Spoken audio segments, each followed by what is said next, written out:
Halo guys, welcome to my channel Tuk-Tuki Halak Batak. Ikuti terus ya.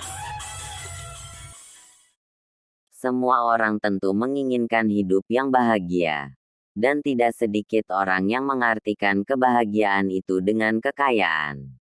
Sehingga banyak orang yang mengejar untuk menjadi seorang yang kaya. Menjadi kaya tidaklah memandang suku ataupun budaya. Namun menjadi kaya itu adalah hak semua orang sesuai dengan kerja kerasnya.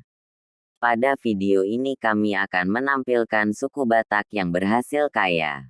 Berikut channel Tuk-Tuki Halak Batak akan menampilkan orang Batak terkaya di dunia yang sering muncul dalam sorotan media.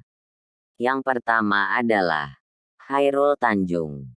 Pada tahun 2010 Forbes menempatkan Chairul Tanjung sebagai salah satu orang terkaya di dunia. Chairul berada di urutan ke-937 dengan total kekayaan mencapai 1 miliar US dollar. 1 tahun kemudian menurut Forbes kekayaan Chairul telah meningkat lebih dari 2 kali lipat, yakni 2,1 miliar US dollar. Tahun 2014 kekayaan Chairul mencapai sebesar 4 miliar US dollar. Dan masuk orang terkaya nomor 375 dunia. Di balik kesuksesannya, Chairul Tanjung menyampaikan bahwa tidak ada kesuksesan yang bisa dicapai seperti membalikkan telapak tangan. Tidak ada keberhasilan tanpa kerja keras, keuletan, kegigihan, dan kedisiplinan. Hal itu juga harus dibarengi dengan sikap pantang menyerah, dan tidak cepat putus asa. Semua cita-cita dan ambisi hanya bisa direngkuh apabila kita mau terus belajar berbagai hal dimanapun dan kepada siapapun. Yang kedua adalah Martua Sitorus. Nama Martua Sitorus memang sangat jarang terdengar di dunia bisnis nasional. Martua Sitorus berasal dari Siantar. Orang Siantar ini selalu membuat bangga nama kampungnya karena mendapat gelar orang terkaya di dunia. Sebagaimana sudah disebutkan, nama Martua Sitorus juga masuk dalam daftar Forbes. Martua Sitorus masuk dalam peringkat dengan urutan ke-522 dari 1.000 orang terkaya. Dengan total kekayaan mencapai 1,4 miliar US dollar. Namun pada masa kecilnya beliau bukanlah orang yang mendadak kaya, melainkan harus berjuang dulu pada masa mudanya. Martua Sitorus berdagang udang dan juga pernah jualan koran. Tak heran jika ia dinobatkan sebagai orang terkaya Indonesia ke-7 tahun 2020 oleh majalah Forbes. Karena tekadnya yang keras bagai baja sejak kecil. Kini berkat tekad yang dibarengi dengan usaha dia sekarang dikenal sebagai Raja Minyak Sawit di tanah Indonesia. Yang ketiga adalah Dr. Sitorus Sutanraja Darianus Lungguk Sitorus, atau sering disebut DL Sitorus. DL Sitorus punya penghasilan dari perkebunan kelapa sawit 600 miliar rupiah per tahun. Menurut Komisi Pemberantasan Korupsi KPK tahun 2010 sampai tahun 2012, penghasilan DL Sitorus dari PT Torganda miliknya mencapai 1,3 triliun rupiah di kalangan masyarakat.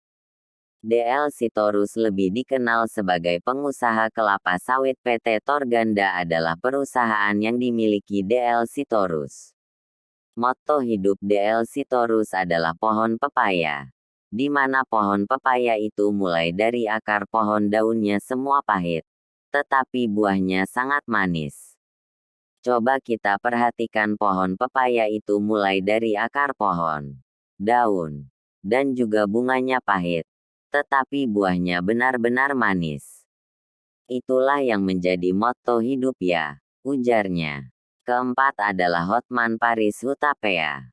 Hotman Paris merupakan pengacara terkaya, sekaligus termahal di Indonesia. Pengacara ini memiliki banyak aset kekayaan yang melimpah karena hampir memiliki semua ruko-ruko termahal di Jakarta Utara. Rukonya sebut saja 200 unit ruko yang disewakannya di daerah Jakarta. Mulai dari Jalan Boulevard Raya, hingga Kelapa Gading Jakarta Utara. Untuk saat ini harga minimal satu unit ruko adalah 200 juta rupiah. Sementara itu dari profesinya sebagai pengacara ia mampu menghasilkan uang setidaknya 100 juta rupiah untuk setiap kasus yang ditanganinya. Tingginya biaya untuk menyewa Hotman Paris inilah yang menyebabkan ia hanya digunakan kalangan artis dan pejabat tinggi. Dia disebut sebagai raja masalah kepailitan. Adapun kunci sukses Hotman Paris yaitu bekerja keras, yang dilandasi dengan pasien dan mencintai pekerjaan. Sukses karena mencintai pekerjaannya bagi seorang Hotman Paris. Bekerja keras secara profesional tak hanya untuk uang semata. Lebih dari itu ia merupakan sosok yang menikmati sekaligus mencintai pekerjaannya sebagai seorang lawyer. Kelima adalah Murphy Hutagalung. Dia adalah pemilik PT Arion Paramita Holding Company. Mendengar nama Arion, pasti warga Jakarta langsung teringat dengan Bazar Yoni yang dengan setia mengantarkan warga Jakarta ke beberapa tempat tujuan. Tapi tahukah Anda selain bergerak di bidang transportasi, kini Arion mengembangkan sayap perusahaannya di bidang perhotelan dengan jaringan Arion Swiss Bell Hotel.